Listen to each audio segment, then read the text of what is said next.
Aujourd'hui, on se retrouve pour l'épisode 32 et nous allons parler de la valeur du temps. Celle-ci n'est pas la même pour tous et pourtant, nous en sommes tous dotés de la même quantité.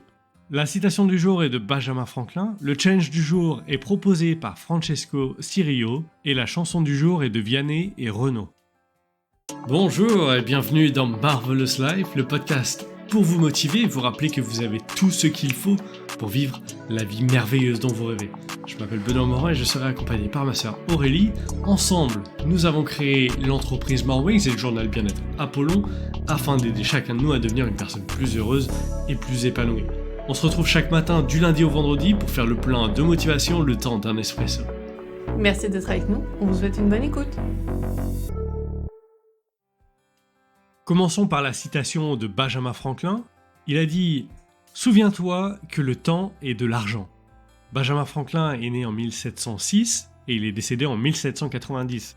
C'était un inventeur, un scientifique, un homme d'État et un écrivain américain. Il est l'un des pères fondateurs des États-Unis et a été ambassadeur des États-Unis en France. Benjamin Franklin est aussi connu pour avoir publié chaque année pendant 25 ans, de 1733 à 1758, un almanach sous le nom de plume Poor Richard. Le succès des almanachs de Poor Richard était immense et ils se vendaient à des dizaines de milliers d'exemplaires. Ils ont contribué à faire de Franklin un personnage célèbre et influent dans les colonies américaines. En plus de son contenu divertissant et informatif, les almanachs de Poor Richard distillent plusieurs messages, comme l'importance de persévérer dans la vie, la valeur du temps, de l'épargne et de la frugalité, ou encore les bienfaits de l'éducation et du développement personnel. Cette citation nous rappelle que le temps est une ressource précieuse et que nous devons le traiter comme tel. On a déjà parlé des maximes delphiques, dont 3 d'entre elles étaient gravées dans le vestibule du temple d'Apollon à Delphes, rédigées par les grands sages de la Grèce antique bien avant les plus grands philosophes grecs que nous connaissons. La 39e maxime parmi les 147 était justement « Ne gaspille pas ton temps ». Tout comme Benjamin Franklin, Léonard de Vinci était conscient de la valeur du temps et le maximisait autant qu'il le pouvait. Il était toujours en train d'apprendre et de rechercher de nouvelles connaissances. Il consignait ses observations, ses idées et ses inventions dans des carnets de notes pour pouvoir revenir sur ses réflexions et les développer. Sans doute précurseur de la technique Pomodoro, il divisait son temps en intervalles de travail intenses et de courtes pauses, étant même réputé pour faire des siestes de 20 minutes toutes les 4 heures. Sa capacité à exceller dans plusieurs domaines lui permettait de travailler sur plusieurs projets simultanément. Léonard de Vinci est né le 14 avril 1452 et dimanche marquera ainsi le 572e anniversaire de la naissance de l'un des hommes les plus impactants de toute l'histoire de l'humanité. Il s'est éteint le 2 mai 1519 en France, à Amboise, près de Tours, à l'âge de 67 ans. Figure de la Renaissance, Léonard de Vinci était un polymathe qui maîtrisait aussi bien la sculpture et le dessin que la musique et la peinture. Il se définissait aussi comme un scientifique et un architecte dont le travail à la fin de sa vie aurait donné lieu à des éléments du château de Chambord. Ses travaux sont parmi les plus célèbres qui existent aujourd'hui, à commencer par la Joconde, exposée aujourd'hui au musée du Louvre et qui est l'objet d'art le plus visité au monde. Au final, la valeur du temps se mesure à l'usage qu'on en fait et combien cette utilisation permet d'améliorer notre situation actuelle, que ce soit sur un plan financier qu'au niveau de la santé, du bien-être physique ou mental. Parmi les questions essentielles qui gravitent autour de la gestion du temps et de sa valeur, on retrouve les questions suivantes. Comment entrer dans un état de flux créatif chaque jour ? Comment éviter que les interruptions ne perturbent notre concentration ? Comment arrêter de procrastiner et maximiser notre temps ? Comment éviter le burn-out et maintenir un équilibre entre vie professionnelle et vie personnelle, entre travail et loisirs ?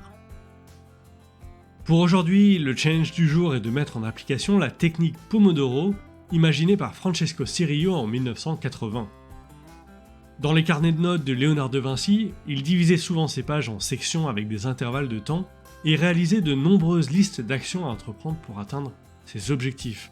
Pour sa part, Francesco Cirillo est un entrepreneur et consultant italien qui a développé la méthode Pomodoro à la fin des années 80. Francesco Cirillo a écrit plusieurs livres sur la méthode Pomodoro comme The Pomodoro Technique, The Life-Changing Time Management System que nous vous recommandons de lire pour en apprendre plus. Lorsqu'il était étudiant à l'université, il cherchait une manière de se concentrer et d'améliorer sa gestion du temps. Il s'est inspiré d'un minuteur de cuisine en forme de tomate, pomodoro en italien, pour diviser son travail en intervalles courts et focalisés. Le principe est simple.